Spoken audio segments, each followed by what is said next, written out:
Outro item: estar desperto. A humanidade em geral vive em estado de sono, em letargo, e por isso mesmo padece da enfermidade mais dominadora, que é a ignorância de si, da destinação de cada um, do significado da existência. Acomodados à situação em que se encontram, os indivíduos queixam-se, mas quase nada fazem para mudar os fatores degenerativos do conjunto social, normalmente neles mesmos presentes. Lamentam-se por necessidade masoquista de inspirar compaixão, entregam-se à ocorrência por comodismo, não se esforçando realmente para conseguir a superação de todo aparente obstáculo que surge como ameaça ou impedimento ao seu progresso. A consciência de sono predomina no mundo moderno, em razão das suas concessões ao prazer imediato, sem a consequente proposta e oportunidade para as emoções libertadoras. Assim, a sociedade se divide em grupos que se hostilizam subrepticiamente, distanciando-se cada vez mais uns dos outros, quando deveriam eliminar as barreiras separatistas e não manter ignorância sobre as infinitas possibilidades de realização e de despertamento. Isso é fato. Nós nos afastamos ao invés de procurar unir. Nós somos seres gregários. Quantas foram as vezes que nós já dissemos sobre isso? O exemplo dos lobos, entende? Do porco-espinho, que se afastavam por causa dos espinhos e começaram a morrer. Um exemplo muito típico é este, entende? Nós precisamos nos unir, porque a união leva à completude. Eu me completo com o José, e o José com o Antônio comigo, e assim forma uma rede, um trabalho de rede, né? Surge inevitavelmente o instante em que o ser vê-se induzido a despertar ou permanecer na morte da realidade. Para que consiga acordar do pesado sono em que se submete, é necessário todo o empenho possível, de modo que possa arrebentar as cadeias que o vêm atando ao processo de autocompaixão e infelicidade, de autodesestima e desrespeito para com ele próprio. Estar acordado é encontrar-se pleno, consciente da sua realidade interior e das infinitas possibilidades de crescimento que estão ao seu alcance.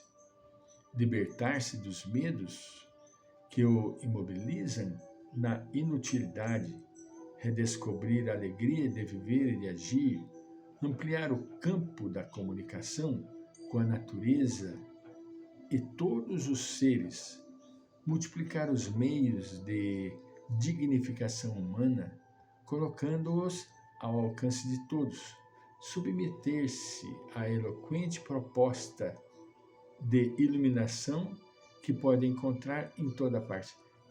É fundamental que nós entendamos o quanto nós precisamos estar vivendo juntos, uns com os outros. O apóstolo Paulo estava tão certo do valor do despertamento da consciência que, em memorável carta aos Efésios, conforme se encontra no capítulo 5, versículo 14, conclamou: Desperta, ó tu que dormes, levanta-te entre os mortos e o Cristo te esclarecerá. Isso porque sono é forma de morte, de desperdício da oportunidade educativa, esclarecedora, terapêutica, enriquecedora. E nesse sentido, quando se está desperto, Jesus o esclarece, a fim de que avance corajosamente na busca da sua autoidentificação. Olha que isso é Paulo lá na época de Jesus Cristo.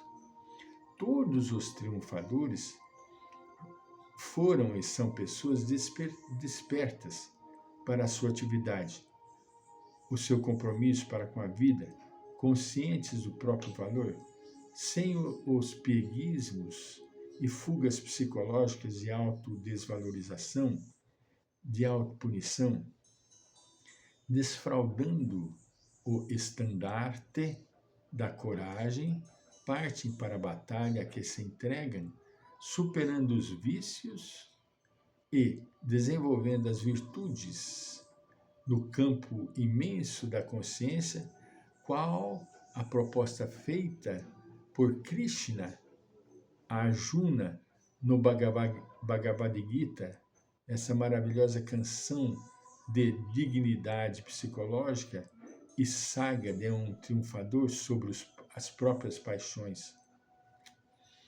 O ser desperto não se permite a astúcia de Sísifo, nem a crueldade de Zeus, que tinham necessidade de demonstrar a sua força, seu poder, na fragilidade do homem imaturo e adormecido.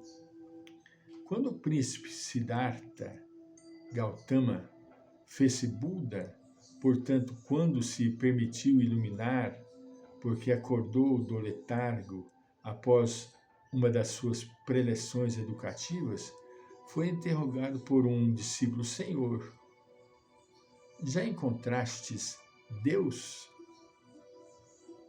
E se o defrontastes, onde se encontra ele, Senhor? O missionário meditou por um pouco e respondeu sem preâmbulo: após penetrar na realidade de mim mesmo, encontrei Deus no mais íntimo do meu ser, em grandiosa serenidade e ação dignificadora. O Senhor está dentro de nós, Deus está dentro de cada um de nós. Quando se está desperto, as conquistas e encontros são internos, resplandecentes e calmos, poderosos como o raio e suaves como a brisa do amanhecer.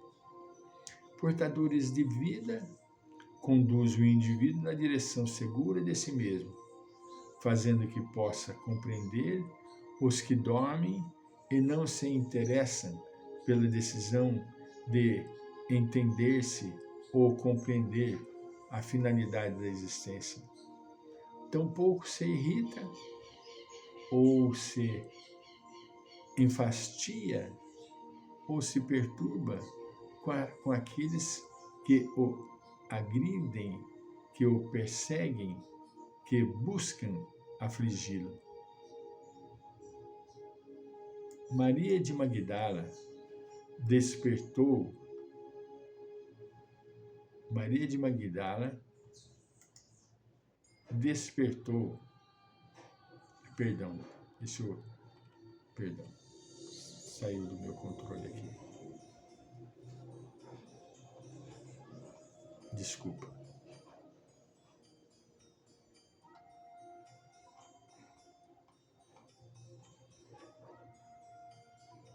Maria de Magdala despertou da loucura em que se encarcerava ao encontrar Jesus e transformou-se totalmente.